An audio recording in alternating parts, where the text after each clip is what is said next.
Okay, so first of all, I want to thank all of you for coming today for my little presentation here, as I greatly appreciate it. So first of all, I want to just mention that all of you, if you're looking back at the cameras, you will be on YouTube. So if you do or do not, just be aware of that. Okay, so anyways, my presentation today is going to be a simple guide about your memory. I think you can remember. So I don't want any of you to leave empty-handed today, so I have some goals for you. So by the end of this lesson, you will be able to understand how memory works in a more in-depth process, understand that memory is not perfect and know its flaws, and more importantly, know how to improve it. So before we finally actually get started, let's test your memory. So with each of your paper, I'm going to demonstrate how to fold a paper crane. So you're going to follow along the first time. So we'll see how this ends up.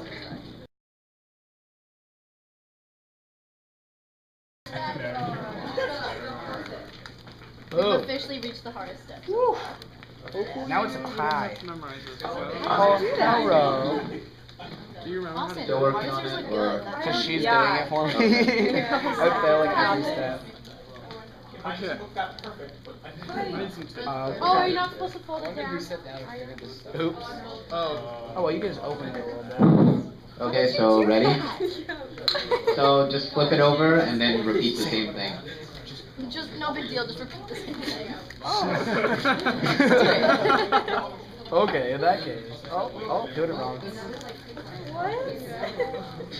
This side's a little bit harder to do. Just do the exact same thing.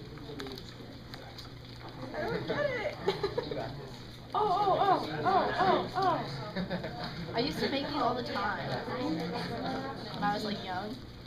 Like origami. When I was young, I didn't even know what paper was. I was failed. I played Will the Werecat. No, I didn't actually. Dude, I can't even get the first one. I gave up. I'm done. Sam, they're still giving up. I got the Sam, Skype part, I can that's do it. it. There is no giving up, as Mr. Rose said. This young professor once told me. Oh, got you.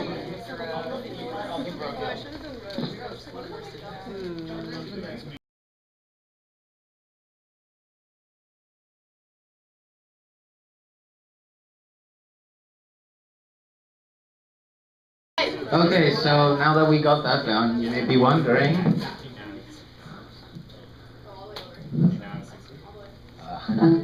how it works. So obviously as you saw, that memory can differ person to person, and so all it really is connection between neurons. And when a memory is formed, neurons connect. This is all taking place in the brain. So the more a memory is used, the more connections there are. So Take your jacket off. So the more connections there are.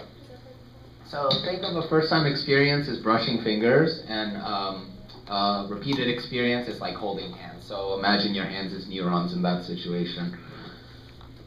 So the brain has many roles in memory, and that's basically where it all takes place as well. So the temporal lobe contains general knowledge, and that's located on the side. You'll see a diagram later on where it all is. The hippocampus, if you put your finger on the bridge of your nose and then basically split a little under your eyes and then go all the way through, you'll eventually cross the hippocampus, which is a key part in memory, not as it stores memory, but it processes it. So one thing I should say about that one is, if your hippocampus were to be removed, you would remember everything up to the point that you had it removed, and then everything from then on you would totally forget. So the frontal lobe, is the main control of working memory, which I'll talk about later as well. The cerebellum, which is near your neck, about here, plays a role in conditioned memories and also with balance. The parietal and occipital lobe deal with the spatial memories, such as memorizing a specific location, or the visual spatial field, which I'll talk about later as well. And the occipital lobe just works along with that one. And the corpus callosum is a thick mesh of neurons in between the brains. It actually connects the two, and it's responsible for many of the brain's functions. So here you can see, okay, so parietal lobe and occipital lobe at the back, the cerebellum underneath. This is the mouse low on battery. You can use the keyboard. Okay. But, so anyway, so the temporal lobe is on the side, so you can't see it in this diagram, but, and the frontal lobe in blue.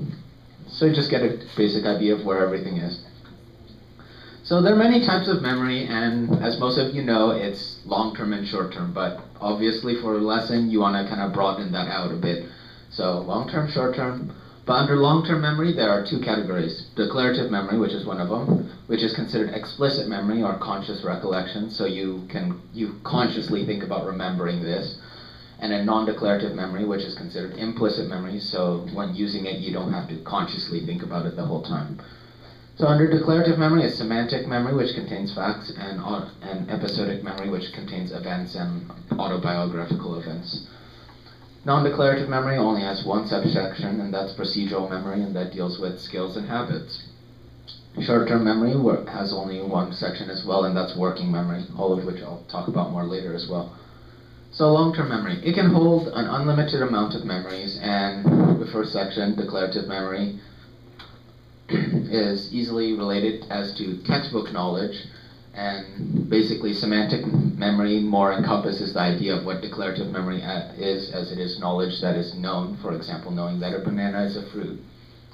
Episodic memory is autobiographical memory, like personal events, kind of where you remember your first kiss or the time you had a fender bender with the family car. The other one, non-declarative memory on the other hand, is the how-to memory. And it's basically the procedural memory, like how to ride a bicycle, per se. So the first time, you may have to constantly remember, like, this is how you balance and such, but the more you ride on it, then you get used to it, and eventually you don't even have to think about it. So under short-term memory, it can only hold about 5 to 9 items at a time, and this is more of an representation of digits, like 5 to 9 digits at a time, so phone numbers do not fit. So working memory, the only subset, is easily equivalent to the RAM of the brain, the random access memory, if you know, in computers. And it works a lot in the conscious part of thinking. So there are 3 parts to it as well. So phonological loop is one. It's the inner voice that plays verbal information. So say you read the title, short-term memory. You don't, in your head, you kind of have that voice in there saying short-term memory. The visual spatial is like a visual spatial scratchpad, like for example knowing what is coming on a familiar street. So say you're going here to Redmond Junior High. As you go down up a bit and down the hill, you'd be expecting Horseman Elementary on your left and then the small local church on your right at the bottom.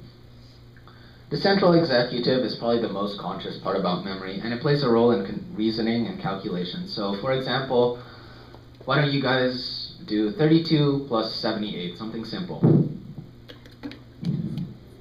110. 110, yeah. So right there you just use the central executive. Something simple, everyone. Okay. So checkpoint 1, what have you learned so far? So you've basically covered the basics of memory, and so here's the only worksheet you'll be given throughout this lesson, and don't worry, I'll go through it with you. So.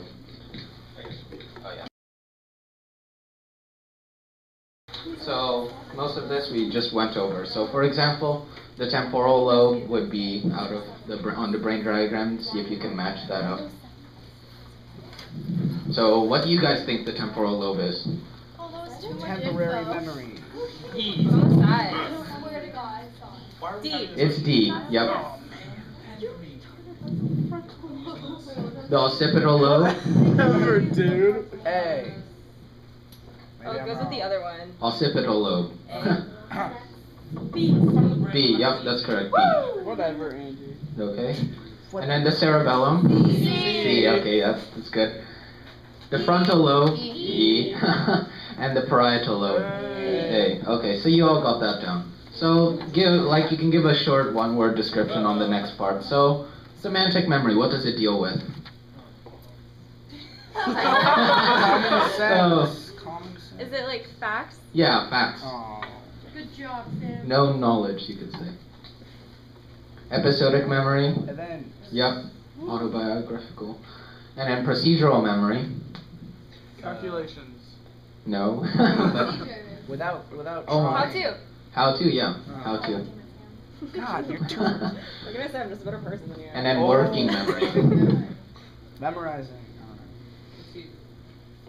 Almost. Working memory. To No, remember stuff.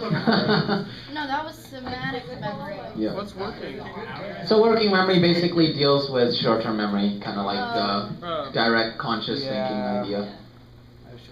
So, and describe what you would think would happen if the hippocampus was removed, like what I said earlier. Short-term memory loss. Yep. You wouldn't be able to process. No, you would only have